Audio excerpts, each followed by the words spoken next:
বুদ্ধ, রাজসভায় আমাদের অপমানটা দেখলে?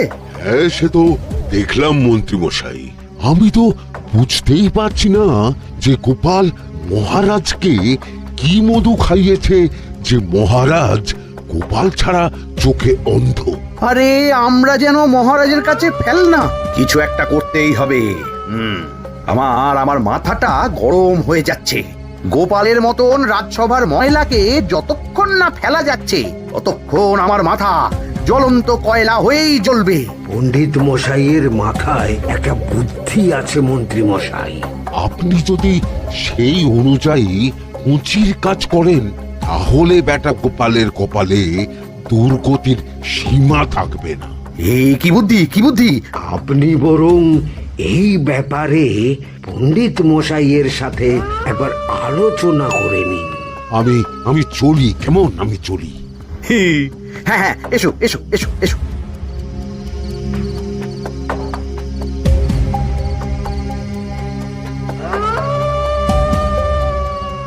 আরে ওই তো আমার বাঁ হাত ঘটা আসছে, বেটাকে দিয়ে একটা কাজ করাতে হবে।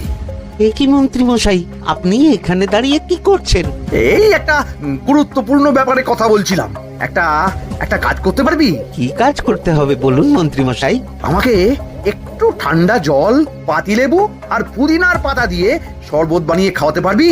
সেসব আমার ঘরে ব্যবস্থা করাই আছে। চলুন চলুন, আমার সাথে চলুন। হ্যাঁ হ্যাঁ, চল চল চল চল চল।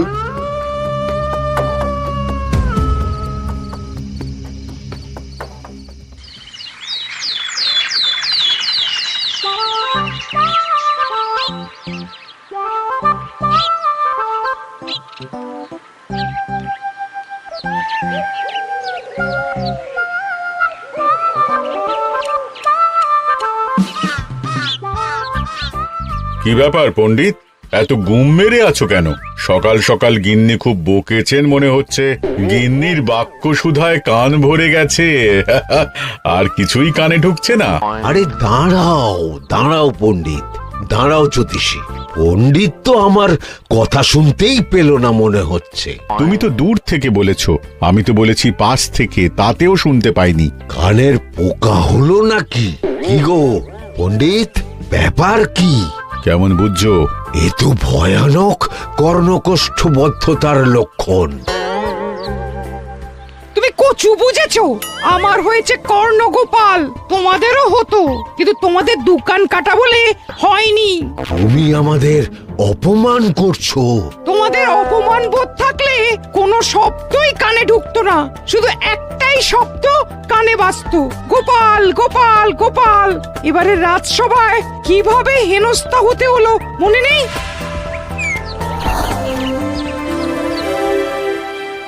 মহারাজ, একটা ভিক্ষা আছে। ভিক্ষার জন্য কৃষ্ণনগরের রাস্তাই সবচেয়ে উপযুক্ত জায়গা গোপাল, তুমি বরং সেখানেই যাও। মন্ত্রী মন্ত্রী মশাই ঠিকই বলেছেন মহারাজ। যে যার নিজের জায়গা থেকে কথা বলে। কুকুর বলে ভৌ ভৌ, বেড়াল বলে মিউ মিউ, কাক বলে কা কা। মন্ত্রীর ভিক্ষার জায়গা কৃষ্ণনগরের রাস্তা, আর গোপালের ভিক্ষার জায়গা মহারাজ কৃষ্ণচন্দ্রের দুয়ার। বলো কি ভিক্ষা? বাড়িতে পুজো আছে মহারাজ, খরচা অনেক, কিছু ঋণ আবশ্যক। যদি 100 মোহর। ঋণ তোমাকে আমি দিতে পারবো না গোপাল। পুজো উপলক্ষে তোমাকে আমি 100 মোহর দিলাম। মহারাজ, আমিও ঠিক এই কথাটাই বলতে যাচ্ছিলাম। আমরাও তাহলে বাড়িতে পুজো করব। পুজোর জন্য আমাদের অনেক খরচ, তাই যদি... অবশ্যই অবশ্যই, কত ঋণের প্রয়োজন খাজাঞ্চির কাছ থেকে নিয়ে নিও, সুদটা আমি মাফ করে দিলাম। মহারাজ, গোপালকে দান আর আমাদের ঋণ? হ্যাঁ, কারণ তোমরা নিজেরা খাবে, কিন্তু গোপাল অন্যদের খাওয়াবে। গোপালের মতো মানুষের সঙ্গে থাকাই হলো রাজধর্ম।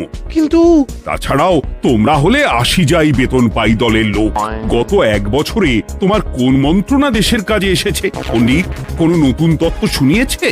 জ্যোতিষী কোনো অমোঘ ভবিষ্যৎবাণী করেছে? আর বৈদ্য 3 বছর ধরে আমার হাঁটুর ব্যথা সারাতে পারেনি। কিন্তু গোপাল, গোপালের ভাঁড়ে হাস্যরসের কখনো অভাব হয়নি। মনে আছে? আছে। কিন্তু করার তো কিছু নেই। আছে। কিছু ভেবেছো নাকি পণ্ডিত? তোমাদের মনে আছে মহারাজ মোহর দেওয়ার পর গোপাল সেদিন বলেছিল, কি গোপাল, খুশি তো? মহারাজ আপনি আমাকে এক মুঠো ধুলো দিলেও আমি খুশি। সেই ধুলো মুঠোই আমি সোনা মুঠো করে ফেলবো। মনে নেই আবার? একটু ঝেড়ে কাশো তো দেখি পণ্ডিত, কি ভেবেছো? যা হবে দেখতেই পাবে।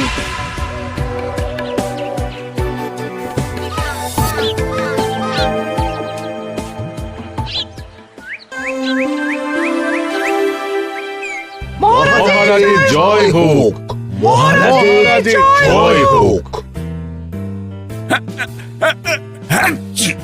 ওরে বাবা, এই যে সকাল সকাল চান করে ঠান্ডা লেগে গেল মনে হচ্ছে। মহারাজ, ওই কবি গান উপলক্ষে গত মাসটা আমি কৃষ্ণনগরের কোণে কোণে ঘুরে বেরিয়েছি। প্রজাদের মধ্যে একটা অসন্তোষ আমি লক্ষ্য করেছি মহারাজ। অসন্তোষ? আমি তো জানতাম আমার শাসনে প্রজারা সুখে আছে। সুখে তারা ভাসছে মহারাজ, কিন্তু একটাই অসুখ, তারা মহারাজের দর্শন পায় না। তারা মহারাজের পদধূলির জন্য আকুল হয়ে আছে, মহারাজের দর্শন পাওয়ার জন্য চাতকের মতো অপেক্ষা করছে। চিত্রকরকে দিয়ে চিত্র অঙ্কন করিয়ে বিলি করে দিলেই হলো।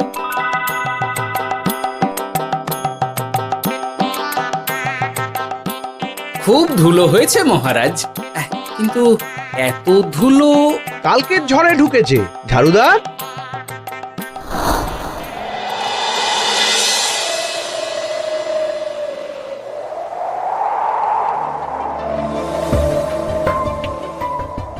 এই সুযোগ, রাজসভা ফাঁকা, এমন ঝড় যে পেয়াদারাও বাইরে নেই। কাজটা সেরে ফেল, বুঝলি?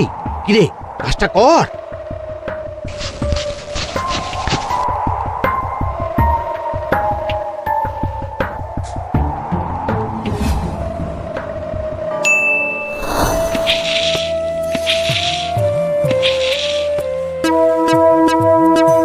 এত ধুলো! মহারাজ, কাল ঝড়টা বড় সাংঘাতিক হয়েছিল। তা বটে। আচ্ছা গোপাল, তুমি বলেছিলে মহারাজ তোমাকে এক মুঠো ধুলো দিলেও সেটা সোনা হয়ে যাবে। এখনো সেই কথাই বলছি। মন থেকে বলেছিলে না মহারাজকে তেল দেবার জন্য? তেল দেওয়ার দায়িত্বটা তো আপনি নিজের কাঁধেই নিয়ে ফেলেছেন। আমি যা বলি সত্যি বলি। আজ যদি এই 4 ঝুড়ি ধুলো মহারাজ তোমাকে উপহার দেন, তখনও একই কথা বলবে? নিশ্চয়ই। মহারাজ, গোপালকে এই 4 ঝুড়ি ধুলো দেওয়ার হুকুম হোক। কি গোপাল, আমি তোমাকে যদি এই ধুলো ঝুড়িগুলো দিই, তা থেকে সোনা আসবে নাকি? আসবে মহারাজ, মোহরের বস্তা আসবে। যদি না আসে, আপনি বলুন। তোমাকে কৃষ্ণনগর ছেড়ে চলে যেতে হবে। রাজি? আর যদি আমি পারি, তাহলে আপনাকে এই মন্ত্রীর চাকরি ছেড়ে দিতে হবে। কি রাজি? কি মন্ত্রী, রাজি? রাজি। গোপাল? রাজি মহারাজ। আচ্ছা, আর কেউ মন্ত্রীর পক্ষে বাজি ধরেছেন নাকি? হ্যাঁ, আমি আমি আমি ও গোপাল এবার যে মরণ কুয়োতে ঝাঁপিয়েছে, সেখান থেকে আর উঠে আসতে পারবে না। কুলো থেকে মোহরের বস্তা আসবে, এ হচ্ছে গোপালের উন্মাদ রোগের শুরু। দেমাক দেমাক, মহারাজের পিঠ চাপড়ানি পেয়ে পেয়ে গোপাল ভেবেছে যে ও সব কিছু করতে পারে। এবার শুধু সেই দিনটার অপেক্ষা, যেদিন গোপালকে উল্টো গাধায় চড়িয়ে কৃষ্ণনগর থেকে বার করে দেব। এতটা নিশ্চিন্ত হবেন না মন্ত্রীমশাই। গোপাল কিন্তু হালকা কথা ছুঁড়ে দেওয়ার লোক নয়। কি বলতে চাইছো পণ্ডিত? ওই 4 ঝুড়ি ধুলো থেকে মোহরের বস্তা আসবে? না, তা বলছি না। অন্য জায়গা থেকেও তো মোহরের বস্তা আসতে পারে। তার সঙ্গে ধুলো মিলিয়ে দিলেই কেল্লা ফতে। গোপালের নিশ্চয়ই কোনো পরিকল্পনা আছে। গোপালের সব পরিকল্পনার গোড়া মেরে রেখে দিয়েছি পণ্ডিত। ঘটা আছে গোপালের পেছনে, আর ঘটা আছে গোপালের বাড়ির পাহারা। লুকিয়ে কিচ্ছু করতে পারবে না। আরে ওই তো বটা আসছে। বেল্লিক, উল্লুক, তোকে আমি জল বিছুটি দেওয়াবো। গোপালকে ছেড়ে চলে এসেছিস কেন? ছেড়ে আসবো কেন মন্ত্রী মশাই? গোপালকে ওর বাড়ির সামনে ছেড়ে এসেছি। ওখানে তো ঘটা আছে। ও বড্ড ঘুরিয়েছে বেটা। কোথায় কোথায় গিয়েছিল গোপাল? 4 ঝুড়ি ধুলো নিয়ে বেটা বাড়ির উল্টো দিকে হাঁটা দিল। চললাম পিছু পিছু। যাচ্ছিল কোন দিকে? নদীর দিকে। কিন্তু গোপাল দাঁড়ালো যদুর বাড়ির সামনে। এই যদু হলো সেই লোক যে লোকজনের বাড়িঘর কেনা বেচা করে আর লোক ঠকায়। আগে রাজধানীতে থাকতো। বেটা রাজধানী থেকে এই কৃষ্ণনগরে পালিয়ে এসেছে, এখানেও লোক ঠকাচ্ছে। কিন্তু বেটা এত চালাক যে কিছুতেই ধরা যাচ্ছে না। এইরকম লোককে ধরাচ্ছে হাতে রাখা ভালো নয় কি মন্ত্রী মশাই? সে তো জানি, কিন্তু ওর ওপর মহারাজের কড়া নজর আছে। এখন ওর সঙ্গে সম্পর্ক রাখা খুব ঝুঁকি। যাই হোক, তারপর? হ্যাঁ তারপর যদু, যদু রে, গোপাল খুড়ো, আরে তুমি এখানে কি করছো? দেখতেই তো পাচ্ছিস ধুলো। তবে যে সে ধুলো নয়, মহারাজ কৃষ্ণচন্দ্রের পদধূলি। শুনিসনি বোধহয় এখন কৃষ্ণনগরে সবচেয়ে বেশি চাহিদা মহারাজের পদরেণু। আচ্ছা, মহারাজের পদরেণু নিয়ে যাচ্ছ কোথায়? এই ছোট ছোট পুলিন্দায় ভরে কৃষ্ণনগরের প্রত্যন্ত জায়গায় যেখানে প্রজারা মহারাজের সাক্ষাৎ পায় না সেখানে বিক্রি করব। তোমার কি মাথা খারাপ? পায়ের ধুলো বিক্রি হবে? ওরে, গতবারে মাত্র 1 ঝুড়ি ধুলো 1000 মোহরে বিক্রি করেছিলাম, এবারে 4 ঝুড়ি। শোনো, তুমি আবার ঘুরে ঘুরে বিক্রি করবে কেন? তোমাকে আমি বরং 10 মোহর দিয়ে দিচ্ছি। তুমি আমাকে এগুলো দিয়ে দাও, আর বিক্রি করে যা হবে তোমাকে এই 40 ভাগ দিয়ে দেবো। ওই 10 মোহরে বদমাস যদুকে ধুলো বেচে গোপাল বাড়ির দিকে চললো। বাড়ির সামনে অব্দি পেছনে পেছনে গিয়ে তারপরে এই আপনাদের কাছে আসছি। বলিস কি রে, ধুলো বেচে 10 মোহর? ও মন্ত্রী মশাই, গোপাল তো একেবারে নাড়ি ধরে টান মেরেছে। গেল রাজসভায় এমন সুখের চাকরিটি গেল। এবার আবার রাস্তার ধারে গিয়েই বসতে হবে। এবার নবাবের দরবারে জায়গা আছে কিনা খোঁজ করি গিয়ে। তাত্তেরি, 10 মোহর আর 1 বস্তা মোহরের মাঝখানে অনেক রাস্তা। সেই রাস্তায় আমি লোক বসিয়ে রাখবো। আরে আরে, ওই তো তোমার ঘটা আসছে। এই, তুই গোপালের ঘরের পাহারা ছেড়ে এলি কেন? গোপাল নেই নেই নেই নেই নেই নেই।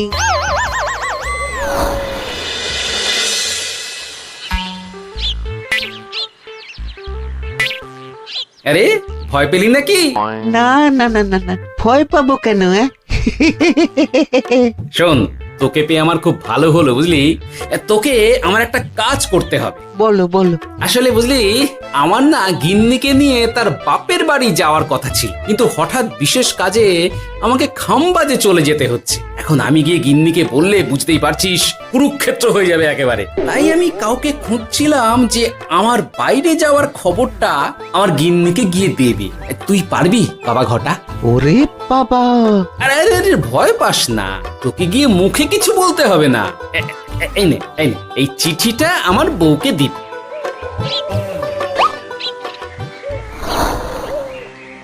কৃষ্ণনগর ছেড়ে চুপি চুপি চলে যাচ্ছি, চালাকিটা দেখেছেন?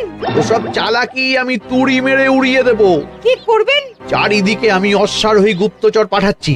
গোপালকে কোনো চালাকি করতে দেব না।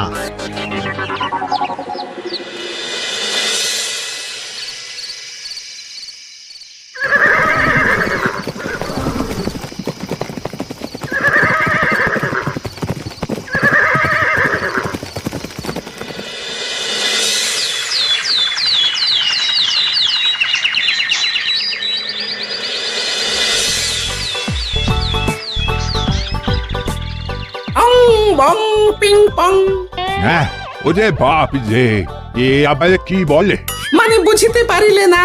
অং বং পিং পং অর্থাৎ আইসো আমার নিকট বিদেশি জাদু শরবত আছে।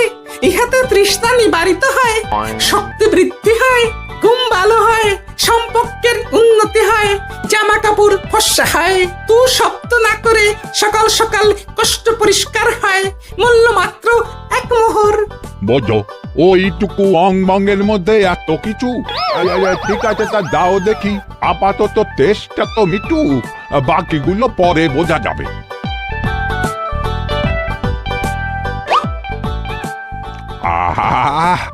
বড় ভালো খেতে তো আহ, ঠং ঠং অর্থাৎ শক্তি বৃদ্ধি হলো। হ্যাঁ, হ্যাঁ, মনে হচ্ছে গায়ে যেন দুগুণ বল পাচ্ছি। কি হয়েছে ভাই? এ কে? এ ভিন দেশ থেকে জাদু শরবত নিয়ে এসেছে গো। জাদু শরবত ভিন দেশ? একেবারে বহু ভুজা শরবত। খেলে তেষ্টা যাবে, গায়ে জোর হবে, ঘুম হবে, সম্পর্ক ভালো হবে, জামা কাপড় ফর্সা হবে, সকালে হ্রাস করে পেটও পরিষ্কার হবে। সে কি? দাও গো ভাই, আমাকেও দাও। গুড় জল, সঙ্গে একটু ভাজা মশলা, আমচুর আর বিট নুন, শুদ্ধ দেশি জিনিস। জানলে কেউ ছুঁয়েও দেখতো না, কিন্তু একটু বিদেশি গন্ধ দিতেই একেবারে হট্ট মেলা। আরে তোমরাও এসেছো দেখছি। সং সং শঙ্কা, লং লং লঙ্কা। মানে অর্থাৎ এই শরবত খেলে আর শঙ্কা নাই, বুদ্ধি লঙ্কার মতন ঝাল হয়ে যাবে। তারপর ডং ডং ডঙ্কা, টং টং টঙ্কা, ফাইন ফাইন, অর্থাৎ টাকা আসবে আমার কাছে।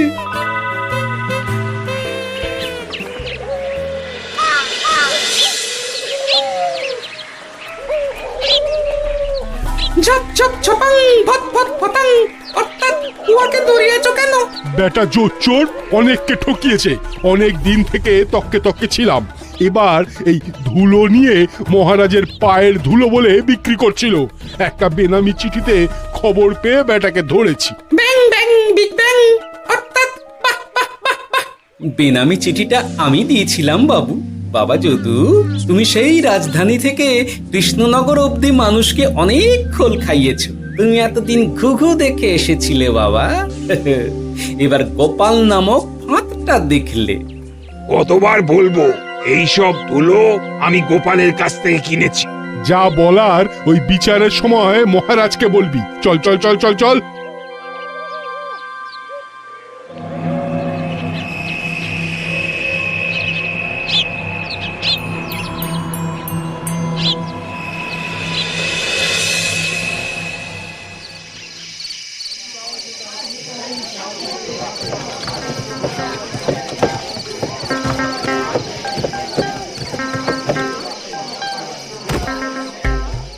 ঝন্টু মন্টু ননাং ফু। নাও ঠেলা। সাহেব বলে কি ফু দিয়ে দিতে হবে? কি বলছো সাহেব? বুঝতে পারছি না, কোথায় ফু দেব? ঝন্টু মন্টু ননাং ফু, অর্থাৎ লবণ আছে? আছে আছে সাহেব আছে। কত লাগবে? ভণ্ড ভরি আন্ডাকারি, অর্থাৎ যা আছে সব।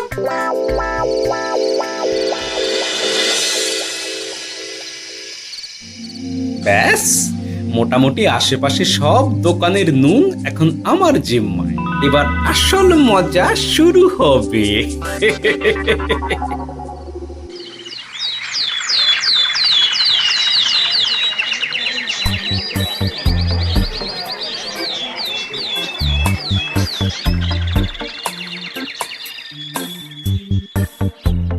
নুন আছে? না হুজুর, গোটা কৃষ্ণনগরেই নুন নেই। ওই দেখো, পুরো রাজসভাই বাজারে জড়ো হয়েছে। শান্তামনা, শান্টু মন্টু, এ আবার কি বলছে রে বাবা? শান্তামনা, শান্টু মন্টু, অর্থাৎ জনগণ শ্রবণ করুন।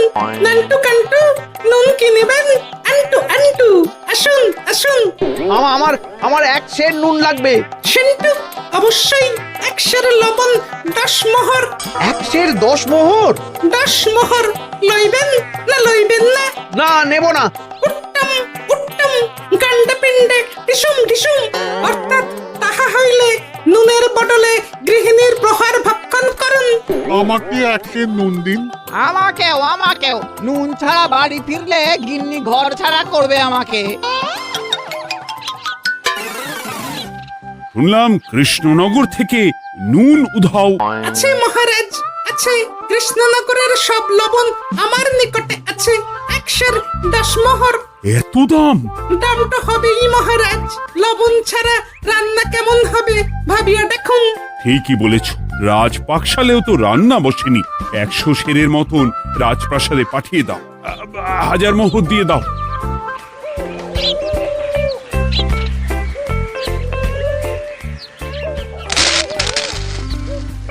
ব্যাস 1 বস্তা মোহর হয়ে গেছে। গোপাল, হ্যাঁ মহারাজ, গোপাল যে 4 ঝুড়ি ধুলো থেকে 1 বস্তা মোহর রোজগার করেছে। ইয়া বাত! চলো রাজসভায়, পুরো গল্পটা শুনতে হবে। সকলেই এসো তাহলে রাজসভায়। কিন্তু মহারাজ, যারা বাজি হারলো তাদের তো চাকরি গেছে, তো তারা রাজসভায় যাবে কি করে? ঠিক ঠিক ঠিক বলেছ। আর যারা বাজি হারলো তারা বাদ, বাকিরা চলো।